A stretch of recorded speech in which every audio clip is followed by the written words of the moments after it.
CBN Saúde. Oferecimento IPEC, Instituto de Pesquisa Clínica de Campinas, 19-99346-3773. Doenças respiratórias e essa fase do ano que deixa tantos pais preocupados com suas crianças. Pneumologista e alergologista pediátrico, hoje o nosso convidado é o Dr. Alfonso Eduardo Alvarez, que já está aqui para conversar conosco. Dr. Alfonso, nesta época do ano, os hospitais, os pronto-atendimentos já registram sempre 20, 25, até 30% de aumento nos atendimentos. Tem maior incidência mesmo as infecções respiratórias neste período? Olá, Carolina, um prazer falar com você, olá aos ouvintes. Sim, sempre na época do outono e inverno aumenta muito a incidência de doenças respiratórias, os vírus circulam mais.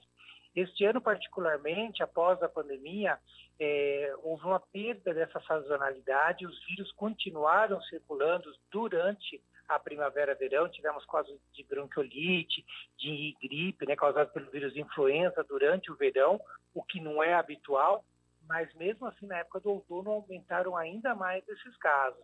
Então, a gente vê esses registros e a gente vê um aumento grande das incidências dessas infecções respiratórias em crianças na época do outono e inverno. Muitas crianças têm repetições de casos ao longo do ano, as mães acabam não sabendo se levam à escola, se não levam e ficam preocupadas. Tratamentos repetitivos com antibióticos prejudicam a criança, doutor? Olha, quando a infecção é bacteriana, realmente há necessidade do antibiótico, mas é importante a gente fazer o máximo para diminuir a recorrência dessas infecções. Uma das coisas importantes nessa época do ano é evitar lugares fechados com muita gente, isso é uma coisa importante. E uma coisa fundamental também nas escolas, vale a pena a gente conversar um pouco sobre isso, é das crianças não mandarem as crianças doentes para a escola, né? Dos pais isso não mandarem. Eu, como pneumologista pediátrico, era um legado que eu gostaria que a pandemia tivesse deixado, né? Então, eu vivi intensamente aí a pandemia e uma das coisas que poderia servir de legado era as mães não mandarem as crianças doentes para a escola. E, infelizmente, isso não ocorre.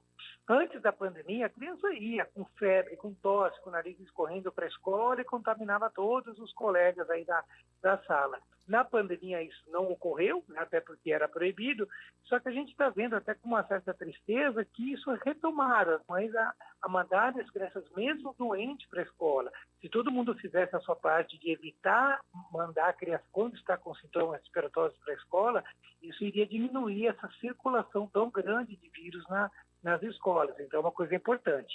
A questão dos antibióticos é justamente essas crianças ficam tendo essas infecções de repetição e, às vezes, são necessários os antibióticos. Obviamente, só devem ser utilizados quando forem infecções bacterianas, mas a gente sabe que essa predisposição aí a várias infecções nessa época do ano, por frequentar a escola, pelo contato com as outras crianças, ocorre. Uhum. Mas também é sempre muito importante analisar caso a caso e ver se a criança também não tem algum problema junto, né?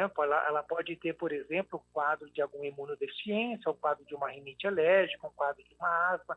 Então, tudo isso tem que ser investigado para aquela criança que tem muitas infecções seguidas. Dr. Alfonso Eduardo Alvarez é nosso entrevistado nesta semana do CBN Saúde em sua nova temporada. Amanhã a gente volta com o tema gripe e influenza.